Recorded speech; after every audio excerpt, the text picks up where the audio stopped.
Subscribe કરો એ high news India channel ને પછી યુટ્યુબ એપ પર બેલ આઇકોન નું બટન દબાવો અને નિહાળો એ હાઈ ન્યૂઝ ઇન્ડિયા ચેનલ।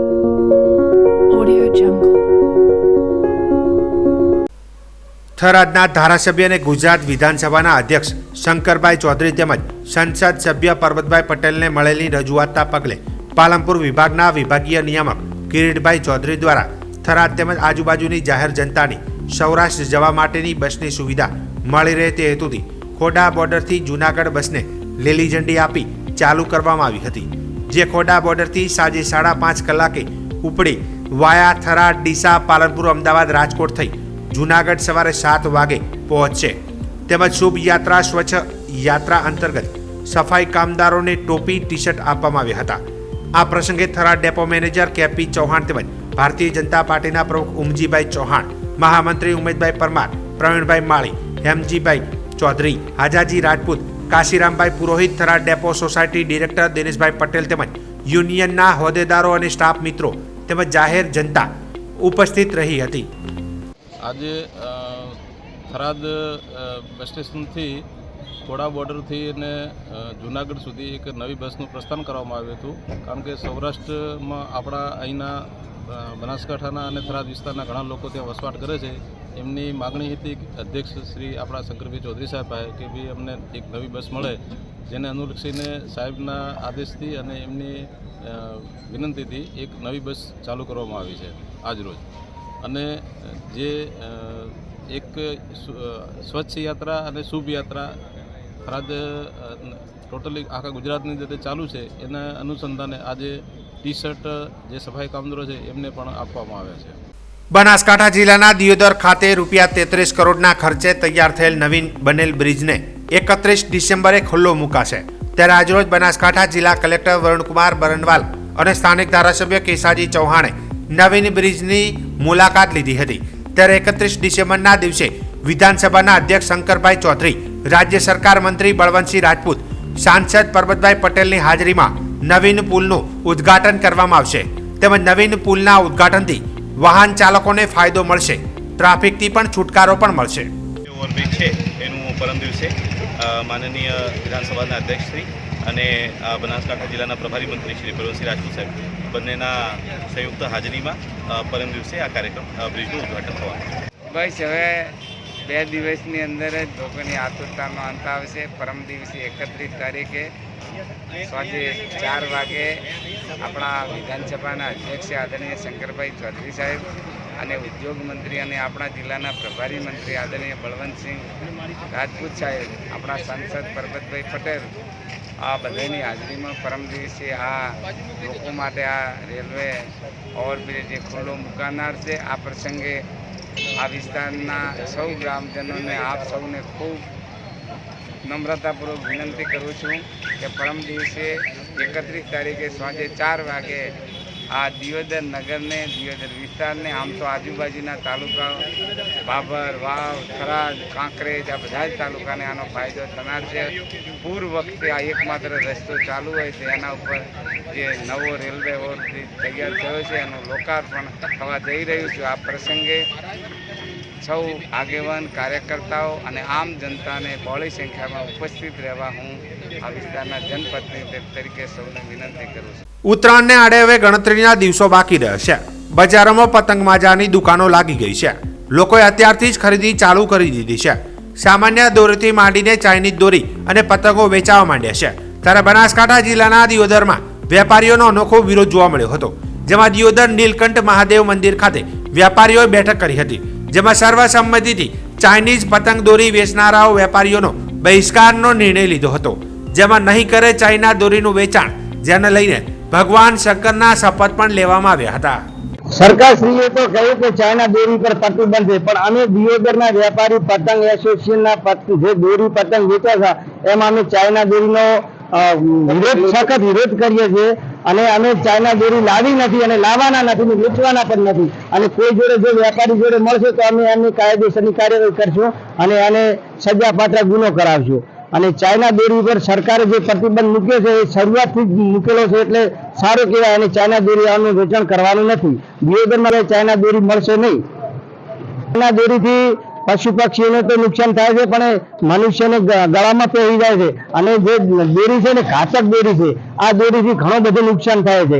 એટલે આ દોરી ના વેચવા માટેનો પ્રતિબંધ છે અને વેચવાની પણ નથી. ચાઇના દોરી આવે છે, નાયલોન ટાઈપની દોરી આવે છે અને પતળી દોરી આવે છે, એટલે ગળા કપાઈ જાય છે અને પક્ષીઓને પણ ઘણું નુકસાન થાય છે. એટલે દોરી ચાઇના દોરી વેચવાની નથી અને વેચશું પણ નહીં અમે દિયોદરના વેપારીઓ. પહેલેથી જ સિંચાઈના પાણીની તકલીફ ભોગવતા બનાસકાંઠા જિલ્લાના સરહદી પંથક ધાનેરા તાલુકાના રૂની ગામના લોકોને ભર શિયાળે પીવાના પાણીની સમસ્યા ઊભી થઈ છે. અંદાજિત 300 ઘરોમાં છેલ્લા 5 વર્ષથી રૂની ગામમાં તેમજ પ્લોટ વિસ્તારમાં પાણી ગ્રામ પંચાયત દ્વારા છોડવામાં આવતું નથી અને ગામના આગેવાનો કહેવા જાય ત્યારે ના પાડવામાં આવે છે કે તમે પ્લોટ વાળાઓને પાણી આપવાનું નથી, જેથી ગામના લોકો વારંવાર કહેવા છતાં પાણી આપવામાં આવતું નથી અને કહેલ કે આ પાણીની પાઇપલાઇન તૂટી ગયેલ છે અને આજ તો મોટર બળી ગયેલ છે જેવા ઘણા બધા બહાના કાઢે છે, જેથી બીજી પાઇપલાઇન અથવા બીજી મોટર આવશે એટલે તમને પાણી મળી જશે તેવું કહેતા કહેતા આજે 5 વર્ષ વીતી ગયા. અંતે ગ્રામજનોએ કંટાળીને ધાનેરા મામલતદાર કચેરીએ ઘસી આવી આવેદનપત્ર પાઠવ્યું હતું, જેમાં આવેદનપત્રમાં જણાવ્યા અનુસાર તમામ ગામના લોકો તેમજ પંચાયતના માણસો ધાક ધમકીઓ આપે છે અને તમને લોકોને પાણી નહીં મળે તેમ કહીને પ્લોટોના લોકોને 5 વર્ષથી પાણી મળતું નથી. જો પાણીની અવગડતા રહે તો લોકોના બાળકોને મુશ્કેલી પડતી હોય છે, જેથી તાત્કાલિક ધોરણે પાણીના નળો ચાલુ કરીને પીવાના પાણીની સમસ્યાનો નિકાલ કરવામાં આવે તેવી લોક માંગ ઉઠી હતી. રૂણી ગામના રહેવાસી પછી અમારા ગામમાં 5 વર્ષથી પાણી નથી આવતું. હવે પાણી માટે સાહેબ અમે અહીંયા બધા સંપન્ન આવ્યા તો એનું કોક તમે હલ કરો સાહેબ. ખૂબ તકલીફ છે અમારા ગામમાં. કોઈ દિવસ પાણી અમારે 4 મહિને 6 મહિને જતા આવે તો કોઈને આવે ને કોઈને ના આવે. કોઈના નળ તૂટેલા, કોઈના મોટા નળ, કોઈને શાકભાજી વાયેલી, કોઈને રાયડા પીએ છે. એવું જ છે અમારા ગામમાં. પાણી આવતું નથી અમારે પીવા માટે. ધાનેરામાં અવારનવાર સેવાભાવિક લોકો દ્વારા નાના બાળકો માટે સેવાકીય કામ કરતા હોય છે, ત્યારે ધાનેરામાં એક એવા સેવાભાવિક જેનું નામ રાજુભાઈ ઠક્કર છે. તેઓ દર 1-2 મહિને કોઈના કોઈ સેવાકીય કામ કરતા હોય છે અને દરેક તહેવાર આવે ત્યારે ગાયો અને કૂતરાઓ માટે પણ લાડુ બનાવી ખવડાવતા હોય છે. ત્યારે આ વખતે ધાનેરામાં આવેલ આંગણવાડીઓમાં નાના નાના ફૂલકાઓ માટે ઠંડીની સિઝન હોવાથી સ્વેટર વિતરણ કરવામાં આવ્યું હતું. ધાનેરામાં આવેલ આંગણવાડી નંબર 8, 9 અને 14 નંબરની આંગણવાડીના બાળકોને સ્વેટર આપવામાં આવ્યા હતા અને લગભગ 100 થી વધારે બાળકોને સ્વેટર આપી સેવાનું કામ કરવામાં આવ્યું હતું. આમ રાજુભાઈ ઠક્કર અવારનવાર સેવાકીય કામમાં તત્પર જોવા મળે છે. બનાસકાંઠા જિલ્લાના ડીસા માર્કેટિયાર વેપારી એસોસિએશન હોલ ખાતે બનાસકાંઠા જિલ્લા ભાજપ બક્ષીપંચ મોરચાની બેઠક યોજાઈ હતી. જિલ્લા ભાજપનું નવું માળખું રચાયા બાદ તાજેતરમાં જ બક્ષીપંચ મોરચાના નવા હોદ્દેદારો નિમાયા હતા, જે બાદ આજે યોજાયેલી પ્રથમ બેઠકમાં જિલ્લાના તમામ તાલુકા, શહેર અને મંડળોના બક્ષીપંચ મોરચાના હોદ્દેદારોને બેઠકમાં ઉપસ્થિત રહેવા માટે અપેક્ષિત રખાયા હતા.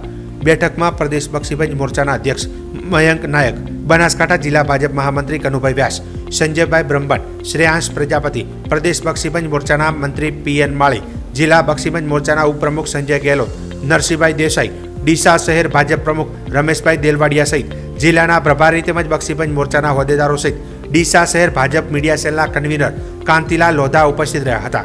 આ પ્રસંગે પ્રદેશ અધ્યક્ષ મયંક નાયકે તમામ હોદ્દેદારોને આગામી લોકસભાની ચૂંટણીમાં માઇક્રો પ્લાનિંગ કરી સરકારની યોજનાઓનો વિકાસ કાર્યોને લોકો સુધી લઈ જઈ બૂથ લેવલ સુધી પહોંચાડી બનાસકાંઠા બેઠક સૌથી વધુ લીડ સાથે જીત અપાવવા માટેનો અનુરોધ કર્યો હતો. આજે વિશ્વકર્મા કલ્યાણ યોજના અને અમારી નવજીત હોદ્દેદારોની પ્રથમ કારોબારી બેઠક આજે પવિત્ર ધરતી બટાકા નગરીની અંદર આજે અમારી પ્રથમ બેઠક મળી હતી અને બહુ ઉત્સાહપૂર્વક અમારા પ્રદેશના અધ્યક્ષ શ્રી મહેશભાઈ નાયક સાહેબ અને આખા જિલ્લાના બક્ષીપંચના તમામના ટોળના આગેવાનોએ બહુ ઉત્સાહ હોઈને આજે અમારી બક્ષીપંચની સુંદર બેઠક વ્યવસ્થા થઈ અને જિલ્લાની ટીમ સમગ્ર અને બહુ ડીસાવાસીઓએ આયોજન કર્યું. એ બદલ ડીસા શહેરનો પણ ખૂબ ખૂબ આભાર માનું છું.